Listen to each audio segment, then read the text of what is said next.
सुशांत की बहन मीतू सिंह का ऑफिशियल स्टेटमेंट सामने आया। मीतू सिंह ने मुंबई पुलिस को बताया था सुशांत की बॉडी को उसने बेड पर देखा।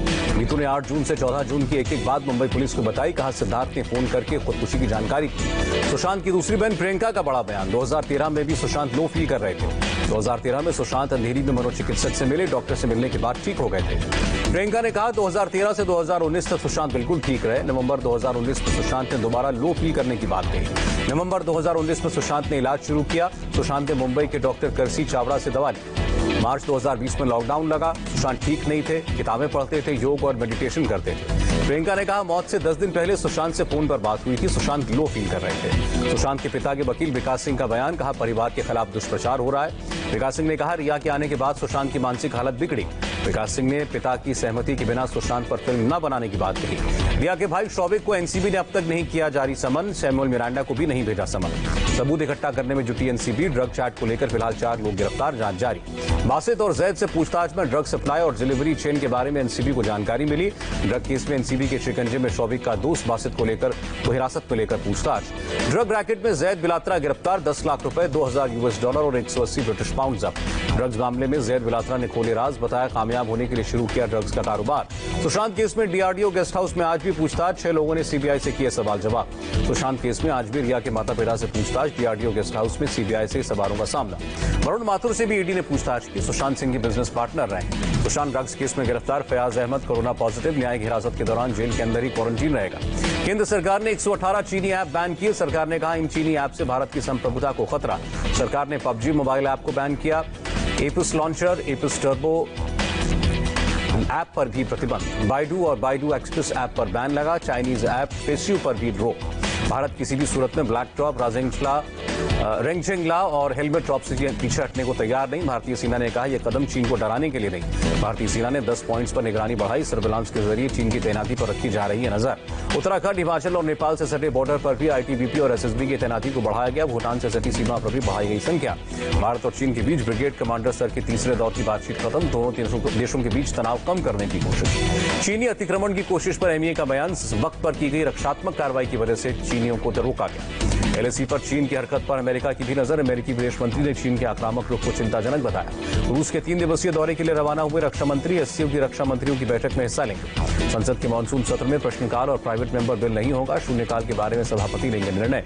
बिहार विधानसभा चुनाव से पहले महागठबंधन को झटका। एनडीए में शामिल होंगे जीतन राम मांझी। जीतन राम मांझी ने कहा बिहार विधानसभा चुनाव में सीट बंटवारे को लेकर अभी नहीं हुई कोई चर्चा। फेसबुक विवाद पर आईटी मंत्रालय से जुड़ी संसद की स्थायी समिति की बैठक। फेसबुक इंडिया के एमडी से सवाल जवाब। टीएमसी ने जकरबर्ग को लिखा खत। कहा पब्लिक डोमेन में बीजेपी के पक्ष में कंटेंट। ममता बनर्जी ने प्रधानमंत्री को चिट्ठी लिखी। कहा जीएसटी बकाया न मिलने से राज्य के रेवेन्यू में कमी। राहुल गांधी का निशाना। भारत को मोदी मेड डिजास्टर से परेशानी। मिशन कर्मयोगी के तहत सिविल सर्विस कर्मचारियों को दी जाएगी खास ट्रेनिंग। सिविल सर्वेंट्स को भविष्य के लिए ज्यादा क्रिएटिव, कंस्ट्रक्टिव और इमेजिनेटिव बनाना मिशन कर्मयोगी का मकसद। उर्दू, कश्मीरी, डोगरी, हिंदी और इंग्लिश होंगी जम्मू कश्मीर के ऑफिशियल लैंग्वेजेस। कैबिनेट मीटिंग में फैसला। सरकारी दफ्तरों में कैलेंडर और डायरी की छपाई पर रोक। सब कुछ डिजिटल फॉर्मेट में मिलेगा। US India strategic partnership forum को संबोधित करेंगे प्रधानमंत्री मोदी। गुरुवार को तीसरा सालाना सम्मेलन। राम मंदिर के नक्शे को मिली मंजूरी। अयोध्या विकास प्राधिकरण की बैठक से मैप पास। आरपीएफ जवान जगबीर सिंह, शिवचरण सिंह और मुकेश कुमार मीणा को जीवन रक्षा मेडल से नवाजा गया। दिल्ली एम्स में 2 हफ्ते के लिए रूटीन ओपीडी रोकी गई। इमरजेंसी वाले मरीजों की ही भर्ती। कानपुर की 27 माफियाओं की संपत्ति होगी जब्त। कानपुर एनकाउंटर के आरोपी जय वाजपेयी की प्रॉपर्टी भी जब्त होगी। जम्मू कश्मीर के डोडा में सीआरपीएफ के एएसआई ने सर्विस रिवॉल्वर से खुद को गोली मारी। पश्चिम बंगाल के मुर्शिदाबाद से बीएसएफ ने फेंसिडिल कफ सिरप की 1980 बोतलें जब्त की। अंधेरे का फायदा उठाकर भागा तस्कर। दिल्ली के नजदीक गाजियाबाद में पुलिस ने एक शख्स को गिरफ्तार किया। नौकरी दिलाने के नाम पर ठगी का मामला।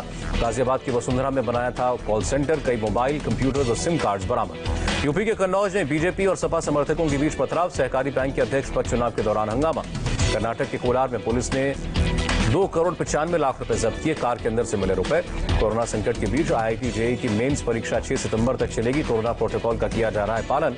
सिलीगुड़ी में जेईई के इम्तिहान देने पहुंचे परीक्षार्थी। एग्जाम सेंटर पर रखा गया सोशल डिस्टेंसिंग का ध्यान। केरल के कोच्चि में भी जेईई एग्जाम के लिए पहुंचे परीक्षार्थी। थर्मल स्क्रीनिंग की गई। आईटीबीपी शिमला के पर्वतारोहियों का कमाल। 22,222 फीट की ऊंचाई पर लियो पार्गिल पहाड़ पर चढ़ाई पूरी की। उत्तराखंड के मुनस्यारी में एक शव को 8 घंटे पैदल उठाकर चले आईटीबीपी के जवान 25 किलोमीटर का सफर तय किया। मुंबई के डोंगरी इलाके में बहुमंजिला इमारत का हिस्सा गिरा। फायर ब्रिगेड की टीम ने 6 लोगों को बचाया। महाराष्ट्र के चंद्रपुर में ज्यादातर इलाके पानी में डूबे। मंत्री विजय वडेट्टीवार ने बाढ़ प्रभावित इलाकों का हवाई सर्वे किया। नागपुर भी बाढ़ के कारण बुरी तरह प्रभावित। बाढ़ के कारण कई मकान ध्वस्त हुए। गुजरात में बाढ़ से बिगड़े हालात। भरूच, नर्मदा और वडोदरा में 9,000 लोगों को सुरक्षित जगहों तक पहुंचाया गया। नर्मदा नदी में सरदार सरोवर बांध से 6.12 लाख क्यूसेक पानी छोड़ा गया। कई जगहों पर बाढ़। डैम से छोड़े गए पानी की वजह से भरूच में हालात खराब। नर्मदा नदी खतरे के निशान से 10 फीट ऊपर। वडोदरा में कई गांव में घर और दुकान डूबी। एनडीआरएफ की टीम राहत और बचाव के काम में जुटी। यूपी के कई शहरों में अगले 3 दिनों तक भारी बारिश का अलर्ट। बाढ़ प्रभावितों के लिए 373 शेल्टर होम बनाए गए। देश में कोरोना की तेज रफ्तार बरकरार। एक दिन में फिर 78,000 से ज्यादा केस।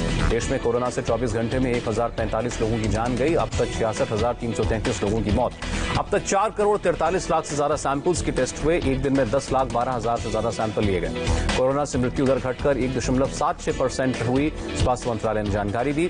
दिल्ली में 9 रेलवे स्टेशनों पर 503 आइसोलेशन कोच तैनात किए जाएंगे। बेड्स की संख्या 8,048 होगी। परीक्षार्थियों को लेकर स्वास्थ्य मंत्रालय ने जारी की एसओपी। पीपीई किट, मास्क और हैंड सैनिटाइजर्स मुहैया कराने होंगे। आईपीएल 13 में खिलाड़ी, ऑफिशियल्स और उनके परिवार वाले पहनेंगे कॉन्टैक्ट ट्रेसिंग बैज। कोरोना को देखते हुए फैसला। दिल्ली में कोरोना केसेस में इजाफा। एक दिन में 2,509 नए लोग पाए गए संक्रमित। 19 लोगों की मौत। दिल्ली में मेट्रो चलाने को मंजूरी। एलजी अनिल बैजल ने केजरीवाल सरकार का प्रस्ताव माना। महाराष्ट्र में फिर कोरोना से 15,765 लोग पॉजिटिव। राज्य में अब तक कोरोना के 8,08,306 मरीज। मुंबई में एक दिन में कोरोना के 1,142 लोग पॉजिटिव हुए। अब तक 1,46,947 लोग कुल संक्रमित हुए। महाराष्ट्र पुलिस में एक दिन में 157 पुलिसकर्मी पॉजिटिव। अब तक कुल 15,591 पुलिसकर्मियों को कोरोना। गोवा के मुख्यमंत्री प्रमोद सावंत भी पाए गए पॉजिटिव। लक्षण न होने की वजह से घर में ही क्वारंटीन। यूपी में फिर 5,716 लोगों की कोरोना रिपोर्ट आई पॉजिटिव। 3 दिन में सेल्फ आइसोलेशन में गए उत्तराखंड के मुख्यमंत्री Trivendra Singh Rawat, OSD corona positive. UP में वीकेंड लॉकडाउन में ढील। 2 दिन के बजाय सिर्फ रविवार को ही लगेगा लॉकडाउन। बिहार में 1,928 नए संक्रमितों का पता चला। Active case 15,954। राजस्थान में एक दिन में कोरोना के 690 नए केस, 5 लोगों की मौत। एमपी में 1,500 से ज्यादा नए केस। बीजेपी सांसद रीति पाठक भी कोरोना पॉजिटिव। ओडिशा में एक दिन में कोरोना के 3,219 केस, 11 की मौत। तमिलनाडु में एक दिन में 5,990 केस आए। वायरस ने 98 लोगों को शिकार बनाया। कर्नाटक में 24 घंटे में 860 मामले, 113 की मौत। तेलंगाना में 24 घंटे में 2,734 नए केस, 9 मरीजों ने दम तोड़ा। केरल में 24 घंटे में 1,547 नए केस। एक्टिव मरीजों की संख्या 21,923। गोरखपुर के बीआरडी मेडिकल कॉलेज में लैब कर्मियों का प्रदर्शन। जूनियर डॉक्टर पर लगाया मारपीट का आरोप। दुनिया भर में कोरोना के 2,59,00,000 से ज्यादा केस। अब तक 8,60,000 से ज्यादा लोगों की मौत। भारत के खिलाफ सोशल मीडिया के जरिए दुष्प्रचार में जुटा पाकिस्तान। संयुक्त राष्ट्र में भारतीय मिशन ने सच सामने रखा। बांग्लादेश में भारत की राजदूत रीवा गांगुली ने बांग्लादेश के वायुसेना प्रमुख से मुलाकात की। दोनों देशों के आपसी हितों पर चर्चा। बढ़त के साथ बंद शेयर बाजार। सेंसेक्स में 185, निफ्टी में 64 अंकों से ज्यादा की बढ़त। डॉलर के मुकाबले 16 पैसे कम हुआ रुपए का भाव। 1 डॉलर की कीमत 73 रुपए 3 पैसे। 1 अप्रैल से 1 सितंबर के बीच 26 लाख से ज्यादा लोगों के टैक्स का रिफंड। 98,625 करोड़ रिफंड हुए। कंगना रनौत के खिलाफ ट्वीट को लाइक करने का मामला। मुंबई पुलिस ने आरोप को खारिज किया। मुंबई पुलिस ने कहा मॉफ फोटो का किसी ने इस्तेमाल किया। शुरू हुई जांच। और वेनिस में 77वें फिल्म फेस्टिवल का आगाज। लॉकडाउन पर बनी 2 फिल्में भी दिखाई जाएंगी।